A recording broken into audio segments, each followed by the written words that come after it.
Perfect. This is a People and Places project interview conducted by the Langston Boulevard Alliance for Mr. Moore's Barbershop. Today's date is 9/24/2024. We are on site at Mr. Moore's Barbershop. My name is Bennett King, and I am a research assistant for the Langston Boulevard Alliance. And now I'll have you introduce yourself. Hi, I'm Jim Moore. I am the owner of Moore's Barbershop currently. But really, I'm the son of James T. Moore, who started this barbershop. And I was born here in Arlington, 1963. And I'm a product of Arlington County schools and the community of Arlington. So I am a true Arlingtonian. Been around this corridor for a while then. Yeah, been around, saw many changes, some good. Mostly good, some bad. Yeah. What kind of changes you see now that you're not liking as much? So when I grew up, and that's really what this shop is really all about, is about community. Yeah. And so even though there were individual families and individual houses with individual stories, we all had a place that we could get together and as a community and share one another's, successes and failures, and help each other as we grew as a community. Well, that's changed in a lot of ways. A lot of people have big, beautiful homes and big, beautiful yards, and you don't see them. Yeah. And part of that is because it's so expensive, they have to be at work all the time.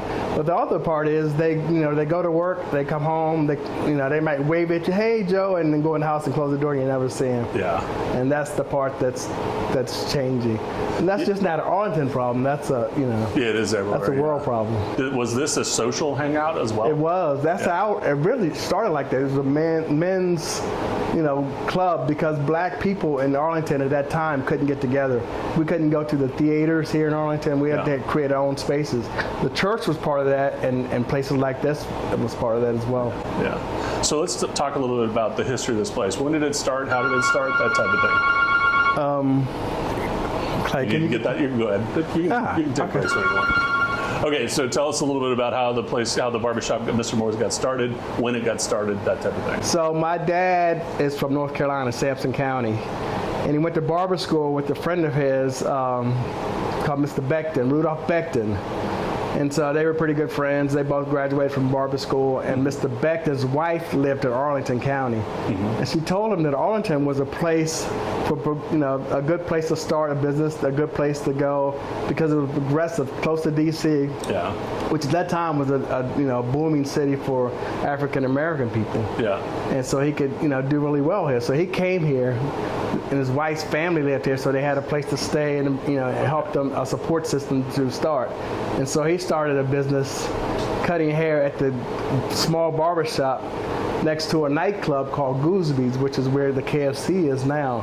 Oh, right up here. And it was really like I'm talking about nightclub, you go in there, you get, a lot of shady stuff happened there, and the barbershop was shady as well.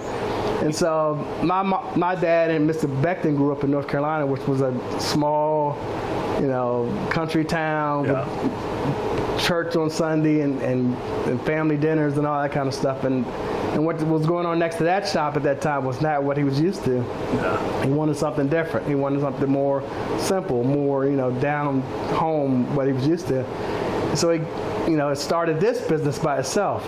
And so what he realized, that there were a lot of, people doing well in this area who needed haircuts. But the barbers who cut black people's hair also cut in D.C. and cut Caucasian people's hair. And at that time, during racism, they didn't want black hair and their clippers. Yeah. And that would mess up their tips. So they wouldn't cut black men's hair. And so that was an opportunity for him. He said, wow, there are a lot of black men who are willing to pay a barber, to cut hair. So that's what he specialized in. So he, contacted my dad and said, hey, there's a good opportunity. And there's a lot of, potential clients if you can come here and we can work together and make this thing happen. Yeah. And so that was in the early 50s, and he came here and he did that, and it was just like he said, and they're old world charms, they're kind of, folkism, they're kind of, happy to see people and talk to people and relate to people really worked. It was authentic, and people enjoyed that, and the business grew. And then as it grew and grew and grew, Mr. Becton missed his home, and he wanted to go back. And so he decided to tell my dad, hey, I'm going to go back home.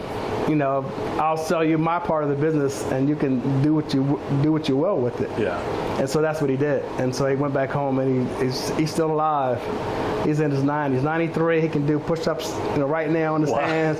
Rides his bike every day. You know, he's got a nice barbershop, beauty shop on a lake, a house. His grandkids run the shop. Yeah. He doesn't cut anymore, but he's a remarkable man. I saw him actually a year and a half ago. I went to North Carolina.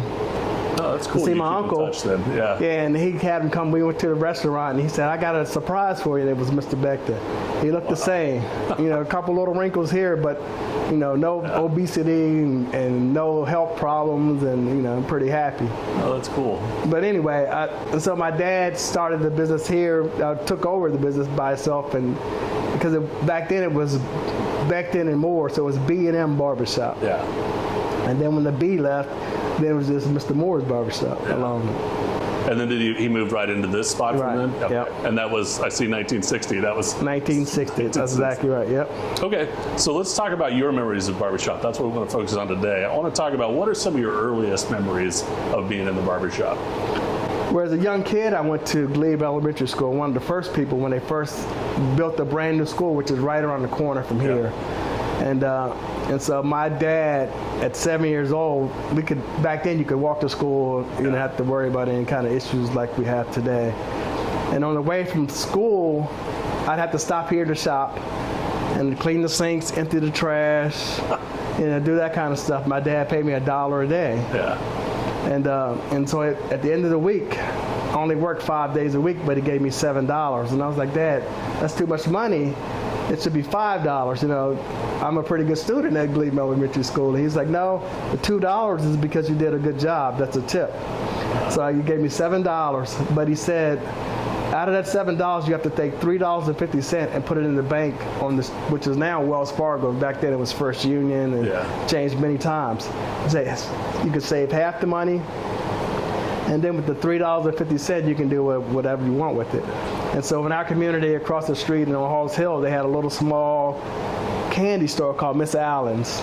An old woman with, you know, pickled pig feet in a jar and candy apples and all that stuff. Well, $3.50 at that time, and I was a king, so I could buy Lay's potato chips and Pixie sticks and all that stuff. And then I realized at the early age of 7 and 8 and 9, money has power. And so you buy money, you buy candy, you have friends, you have influence in your neighborhood. First lesson. And then the other lessons, or the many lessons I learned from this small environment here is, you know, to do the work on time every day. Yeah. You know, save half your money.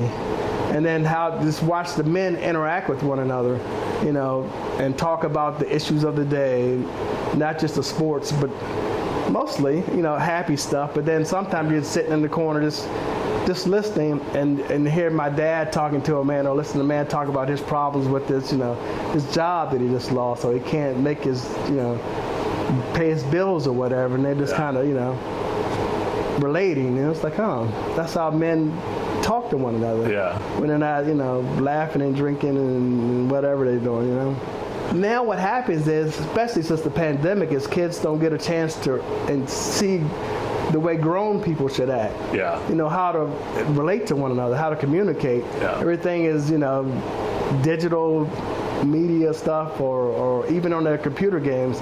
They don't sit in the room with their friends. They play, you know, online with their friends. They don't understand how to look at one another and talk to one another and relate to one another. And that's another reason why the barbershop is so important. Yeah. Because the kids, once again, get the chance to see, you know, positive people doing positive things for the community and making a living at, you know, doing it. Any other, like, big memories that you remember of growing up? Any, like, parties or celebrations or any events or people that came in that you think are really important? I tell a story about, you know, during that time, Arlington was segregated. You know, so you had the most segregated day of the week is Sunday, which is church. Yeah. But my dad always had, you know, black and white customers right from the beginning. Yeah. And so, and people thought that was weird, but down in North Carolina, it wasn't weird for him. Yeah. And so I tell the story about a single mom who brought her 2 young sons in, who recently was divorced, and she needed to get back to work and stuff. So she worked on the week, and she didn't have time to run an errand. So she'd bring her 2 sons in, sit them in a chair, and then say, Mr. Moore, I'll be back in like 2 hours, 3.5 hours. Yeah. Not worrying about them being exposed to stuff that they shouldn't be exposed to, Yeah. or hearing stuff that they shouldn't hear, knowing they would be safe, knowing they'd get a good haircut. Yeah. And that's what she would do. She'd bring them in, sit them down. They sit there like I did, and just, in awe, listening, because we didn't have TV back then. My dad was, he liked music, just like I like music now.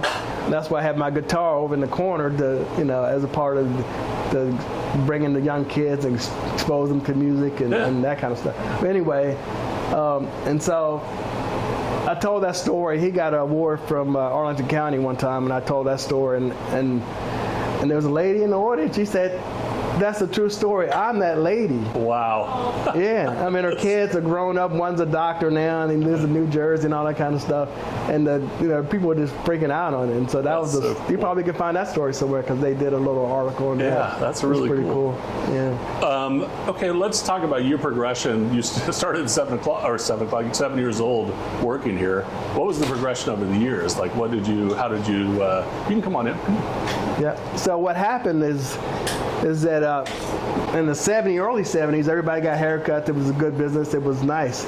But then the business started changing. Everybody was getting afros anymore. So that meant less people, were getting haircut. Yeah. So that made it tougher for a lot of barbers. So all my dad's barbers who worked for him, they had to get other jobs to make ends meet because they wasn't making as much money as they did, in the beginning. Yeah.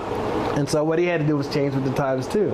And so what that meant, I know Clay is going to laugh at this because it never happened to me, but that's when the S curls and Jerry curls and the style curls came in, and barbers were doing that as a part of, and you made more money doing that, and it was a way of changing and stuff. And so he laughs. You guys wouldn't understand it, but they say if you got S curls and Jerry curls and chemicals in your hair as a young person, as an older person, you wouldn't have any hair. You'd be bald. So that's why he swears that I'm that guy. That's why I don't have any hair now. Not true, though. Not true at all. And so did you know at a young age you were going to work here? Did you know? No, not at all. No, so my dad taught me how to cut hair, and so a lot of barbershops, especially in black barbershops, guys would cut hair without licenses. And my dad was like, you can't, even if it was a part-time job for me, he said, you can't work in a legitimate business without being legitimate. Yeah. And I was like, people do it all the time, Dad. This is not my job. I'm helping you out. Trying to hook you up, Pops. Yeah. And he's like, no. That's how my dad was, though. Everything was by the book. There's a certain way to do things, and so I had to go to night school 2 nights a week. And my dad had to sign me up to an apprentice class, and so he sponsored me, and that's how I got my license. And then after then, I tried to use that process to bring in young barbers, the same way. Mm-hmm. I'll sponsor you, I'll pay for your schooling, you come and work under my tutelage, and you'll have a job as long as you want. Even if you don't want to be a barber, it's nice to know how to, to be a barber, I mean, as a backup. Yeah. And so I got an award for doing that because I got a lot of kids that come through the barbershop and pay for the school and they go and all that kind of stuff. But what would happen is once they got that, well, most of them didn't get the license. They just couldn't focus to get it done. But the ones that did, they just left. And so that's the part that I regret now. It's just a great opportunity for everybody doesn't have to be a college graduate in order to be successful in life. And there's different ways to define success. And so that's what we try to do here. People can come in here and see 2 successful men. So what? Even at that time, you were doing it just to help out your dad. Were you still weren't thinking about taking over? Not at all. No. Yeah. What were you thinking about doing? What did you? So I was a firefighter. Oh, that's 32 right. You told years. us. Yeah. And so that ties into my dad. The fire station, Station 8 now. Yeah. was the only fire station that served the black community. And so what would happen is they'd have an emergency on Halls Hill, the black community, or a small fire. The fire department in Cherrydale, they wouldn't respond. Yeah. Or they would respond slow. The house would burn down, or Miss Jones would get sick and die, or whatever. And so the men in this community said that's not acceptable. And so they went to, the lady that owned the house on the corner and said, hey, we'd like to put a little small pumper truck in there and a medic in there. We'll train the guys, we'll man it with volunteers and serve our community. And my dad was one of those original founders. Oh, he was? Yeah. Oh, I didn't know that. Yeah. That part I didn't see. Yeah, That's yeah. cool. What year was that? Do you remember? Ooh, I don't know. It's got to be, I don't know. We're talking to a historian from the fire station tomorrow, so we'll get it. Yeah, because they're going to, well, they haven't dedicated a station yet, but I understand that's going to be part of the history of that. Yeah. So when was it that you were full time as a fireman? Sounds like. Yeah. And then when did you make the transition? So in the fire station, I was in the fire. The way the fire department works is everybody in the fire station not only is a firefighter, but they contribute in some kind of way. So some guys are really good mechanics. Yeah. So they work on everybody's cars. Some guys are good cooks, and so they're the chef of the station. I was a good barber, so I cut everybody's hair. I cut the fire chief's hair. I cut the police chief's hair. I cut, that's kind of how I kind of fell into that. Yeah. And so then the way the fire department works is you work 10 days a month. And so you got 20 days off. Yeah. And so I'd come in here and work for my dad on those 20 days. And then just kind of, eventually he said, hey, I don't want to work anymore. You can. So when did you take over? When did you end up taking 25 over? years ago. 25 years ago already. Oh, I didn't realize that. Yeah, I've been here. Yeah, I've been cutting hair. Wow. Because I did the both pretty much at the same time. Yeah. So I worked 32 years in the fire department and 30 plus counting as a barber. Very cool. What do you, I asked this question to somebody else.